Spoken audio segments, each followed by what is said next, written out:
Ito po ang daddy tuto nyo. Papakita ko po sa inyo gaano na po kalaki ang ibon niya, no? Anak ni Berta. Ayan na, oh. Black checkered po yung isa. Yung isa po, ay ko. Ayan po, possible blue bar. Ayan. Black checkered po yung Black checkered po si Berta. Dark checkered naman po si Berto. Ang naging anak nila, black checkered saka blue bar. Ito po, oh. Nagpapagaspas na agad. Ang kanilang bagwis, kumpleto na. Ang magiging palatandaan natin para sila lumipad na sa outside, yung mga straw na yan kalapatid sa ilalim ng kilikili. Ito po. Pag yan po naging balahibo na, matik, dilipad na po yan, pipitik na. Ayan po ibon natin na si anak ni Berta sa si Berto. Hindi ko po, wala pa po siyang pangalan today. As for today, wala pa. Iniisip ka po kung anong may pangalan na maganda. Pero possible siguro magiging pangalan yan, Berber. Saka Tata. Pangit. Anyway, etong ibon natin, sadya talagang mahirap ang ating larangan, napuntahan. Mahirap po mag-alaga ng ibon. Pero yung kasiyahan naman na dulot nito, hindi natin mababayaran. Ito po ang ibon natin sa si Pogi. Asawa po siya ni Dada. Ayan po ang ibon natin si Pogi. Kahit anong dami ng ibon natin, way back na mahigit 200 pieces yung ibon ko na bago ako pumunta ng ibang bansa. Akala ko makakakuha ng magandang trabaho roon. Hindi po natupad. Kaya po pinamigay ko yung mga ibon ko na sa pag-iisip na sana makakuha ko ng employers out there. Hindi po natupad. Tapos pumutok pa yung COVID. Wala nangyari. Pinauwi lahat ng Pilipino. Kaya wala kaming trabaho. Anyway, ang mga ibon ko noon, binigyan ko ng mga pangalan lahat. Imagine. Lahat sila may pangalan. Ang ating pag-iibon, mahal ko talaga yan Ang pag-iibon natin ni Daddy Tutan, nasa puso ko na yan. Tagal na. At hindi na mawawala yan. Muna tayo ha. Labas muna tayo kasi silaw si Daddy. Lagi na po may ilaw dito sa ating loft kasi nga madilim yung section A. Tapos same time kailangan din nila na makakita tayo na maliwanag doon sa kanila. Ang ating pag-ibon, gusto ko talaga maglaro ng norte kaya lang baka mag-donate lang tayo ng ibon sa pagkaligaw. Ayoko naman na mangyari yun kasi mahirap naman, sasakripisyo mo ma-load yung ibon, nakapag-load ka pero hindi ko naman sigurado kung makaka-uwi at baka madisgrasya lang kasi hindi sila kondisyon, saka murang-mura, napakabata ng mga pang norte natin. Bagay lang sila ilaro sa south, bagay na bagay sila sa south kasi kahit paano meron tayong mga ibon na magre-range lang ng age ng 4 months, 5 months, 6 months, hanggang doon lang. Ngayon mga 3 months and a half ang pwede natin ilaro, kaya huwag na, sacrifice na lang tayo ng patuka this north. Kaya muna hindi pa kasi nasisiyahan si rito si anak, isa sana sa ite-training ko na bagay ilaro, kaya lang hindi moment para ilaro siya kasi nga kababalik niya lang.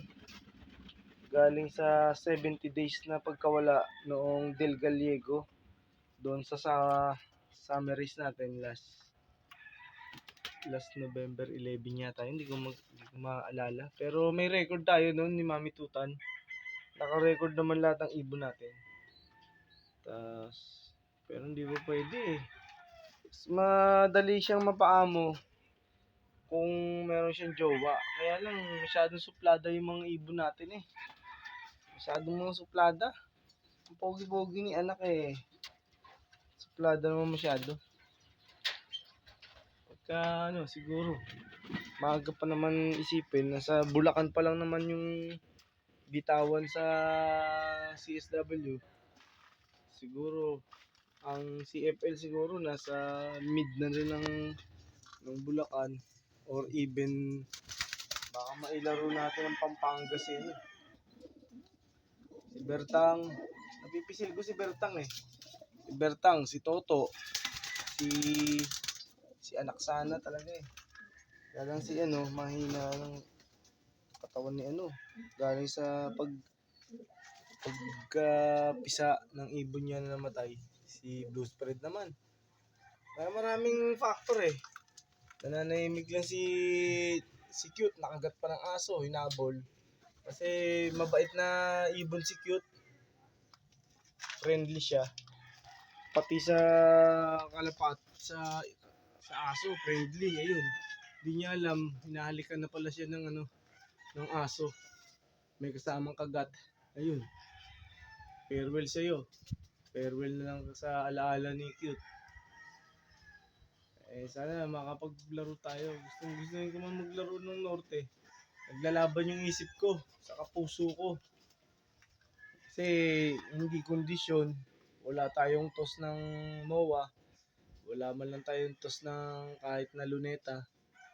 Kailangan makapag-tossing tayo ng ibon. Kahit na mga magka-landmark sila ng MOA. Malaking landmark yung MOA eh.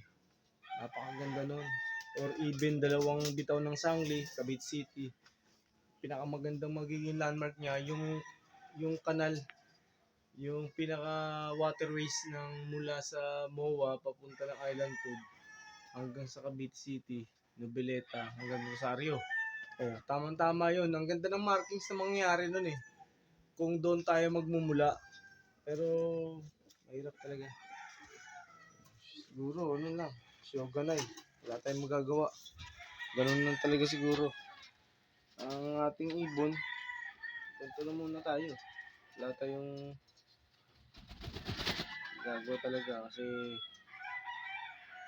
sayang talaga yung mga singsing natin na hindi nagamit sa singsing ng CHPA. 12 yun. Hindi na natin napakinabangan. Ang ating mga ibon, sayang talaga. Gustuin man ni Daddy Tuton maglaro, mahirap. Tapos Dada, pagpag muna siya outside para maganda. Gusto ko sana itong pagpagin. Sigurado lalayasan na ito sa akin. 2 taon to na wala eh. Si Red.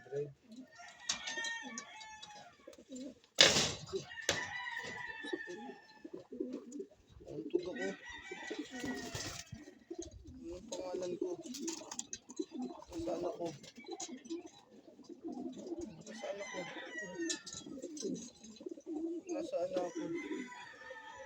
Sakit?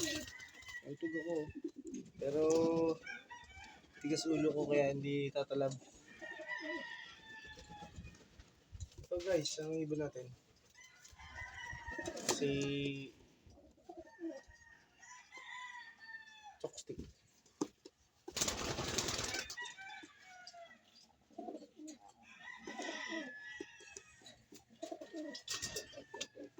Naligo po si Blue Spread. Kaya ka lang muna sila magsipag sa labas. Para sila ako talaga. Ito tayo, lalabas natin yung mga ibon natin, guys. Kasi naligo sila kanina para matuyo. sariling mga pakpak.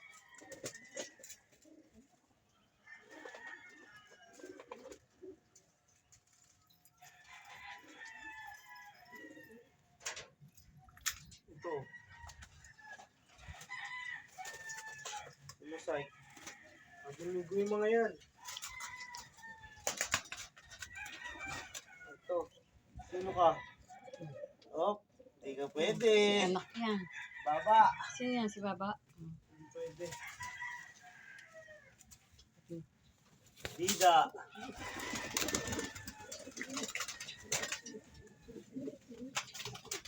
Si anak Papa. hindi pa pwede yan.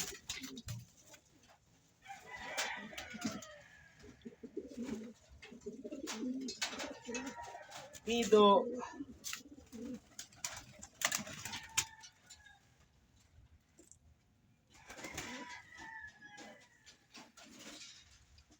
Yan. Ayan. Ayan guys. Ilabas natin sila. Bagong linggo po sila kaya yan ko na sila sa arawan. Ayan guys. Ang ating mga ibon. Ayan dito. Andito po si Bertang. Si Bertang, si Cookie andito sa kabila.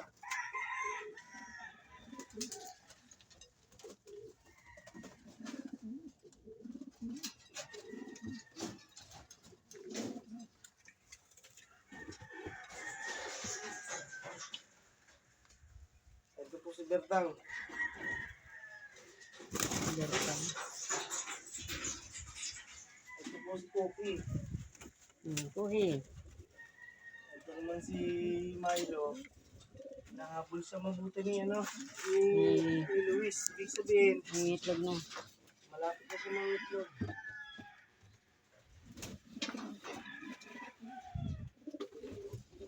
Ito.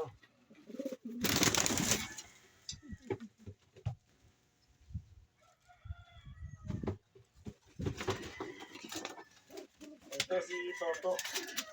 Toto. Ayan.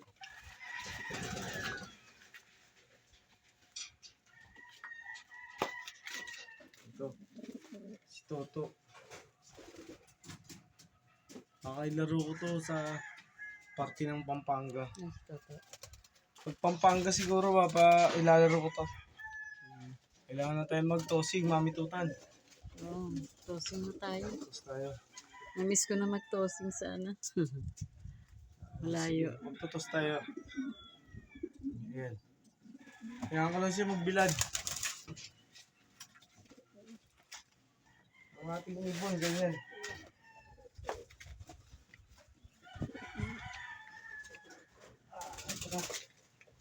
Malaki na po anak ni Sanchi.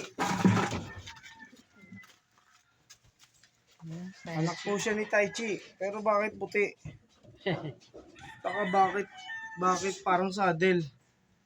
Oo. Ba, mukhang nasingitan ni Saddle bago umalis. Ito si anak ni Taichi, saka ni Baldado, si Taibo. Si Mami Tuta ng pangalan dito. Papa-sitting natin sila kay Baba, saka kay Jerica. Ang ibon ni Boss Jerica Litis. Ang idol natin sa pag-iibon. Shoutout sa iyo, Boss Jeric. Andun yung ibon mo, andito.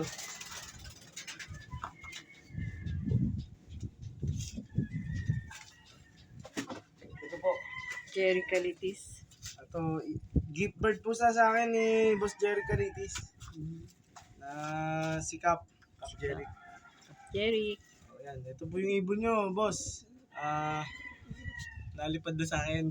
Buti nalipad na sa akin. Ayan po.